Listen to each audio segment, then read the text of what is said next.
Right, in this video I am going to be fixing the bottom of this Honda Civics, and this will apply to any car. Honda Civics UnderTray. Notice how it bulges, particularly over there. I've really done a lot of work to it to help it. Well, one of the things I did is, because it was soaked with oil, the liner just above the plastic tray was soaked with oil. It was weighing heavily on it, and there were bolts sticking down. See where there's nuts, there was bolts sticking down. I shaved all them off, and so to reduce, if you look at it from that side, you'll see it actually is quite a pronounced curve downward, because when you hit speed bumps it just scrapes on along the bottom. It's quite annoying. After a while, who knows, it might catch something and it might pull it all the way off. It's particularly there, it might catch something in the hole, on those holes there, and rip it completely off. So I've done a lot of work on this just to stop it from bulging. So I'm actually going to go to the next step now, and I'm trying to get it as flat as possible so it clears those speed bumps. So obviously take it off. Watch my video how to take it off on Honda Civic if you're not sure.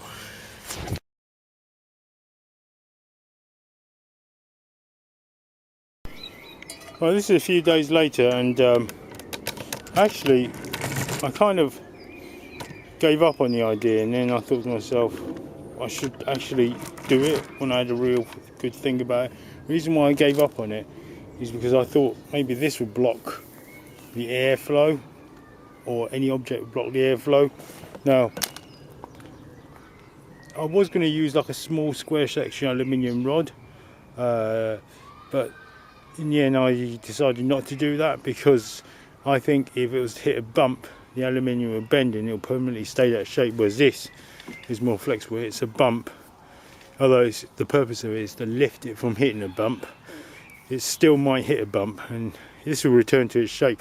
So my next test is, this is like standard kind of piping for your home, right? So my next test is to see if it can withstand very hot water, like boiling water. I'm going to put some water in here, see if it melts. Obviously I don't know, usually it should do, but you never know. So I'm going to make, because I think the hottest temperature is going to be probably 120 maybe at the bottom of that, car. Don't forget, I've taken the padding off, so that's going to leave me a bit more room. That's why I thought to myself, okay, taking the padding off and putting this on actually would be the equivalent, the same thing. So let's pour some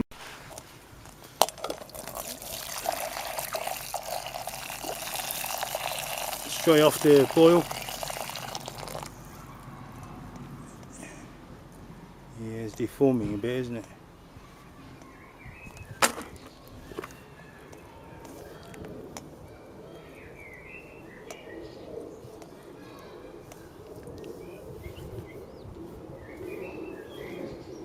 Whether this is the wrong sort of pipe, I don't know. Can't stand boiling hot water. So having the plastic melt on me made me choose instead a kind of half angled, what I mean by it, a flat plate of aluminium bent slightly on one side, and it gives it a bit of stiffness, but it gives me the opportunity now just to look. You see down there, kind of just hangs a bit low for my liking. So plastic is going to melt under the heat of the engine. So let's correct it. Let's take it off. Let's ramp it. Take it off.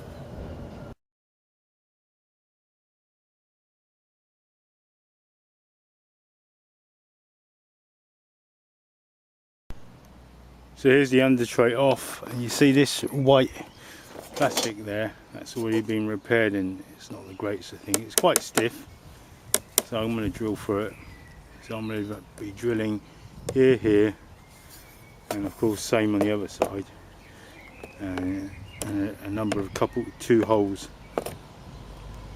across the rest of it, just to hold this piece in. As you can see, this is like a little bit of an angled one, aluminium bar. A flat one has absolutely no spring in it at all. It's really wobbly, as wobbly as this original plastic. With this one, notice that, so it can hit some sort of bump, speed bump, it won't bend it and stay in place in the same shape like a square section, which has no stiffness, which has no bendiness in it. I should mean. So that was from Wicks, about £5 I think. So that's just about right. And it's a 1 metre thing, so I need less than a metre. So straight across where it's bulging down almost, and then after that I won't be hitting any speed bumps anymore, hopefully. So it's just a case of drilling holes in, find yourself some black cable ties and securing it down more so in the edges and more spread out in the middle. That's the whole job really. Alright, so all that's left is to trim the edges.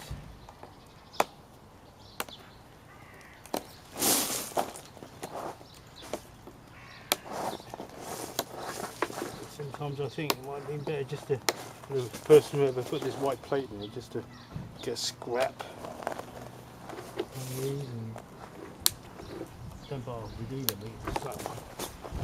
That is it. Hopefully that's nice and stiff.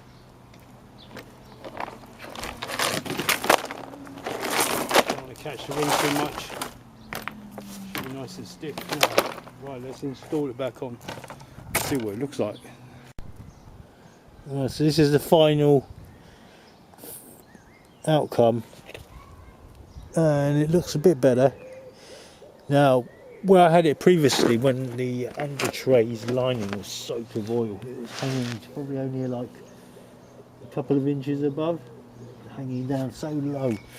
But now it looks really good to me. Got rid of the UnderTray. That was the first thing I did to make it not hang so much. Then I drilled those holes out and I inserted more plugs into more of like a forward area so it wouldn't hang so low. And then finally this bar that stretches all the way across, and looks good to me. Looks good. There was one, oh, that's just a cable tie hanging down, not a bolt. Looks good. Alright, hit that please. Hit that like, subscribe button and leave any comments below. I know it seems a bit pedantic, but you know, every time you go over a speed hump, there are loads of them in the UK. It kept scraping the bottom, and that was kind of annoying. And if the same thing happens to you, I'll recommend fixing it yourself.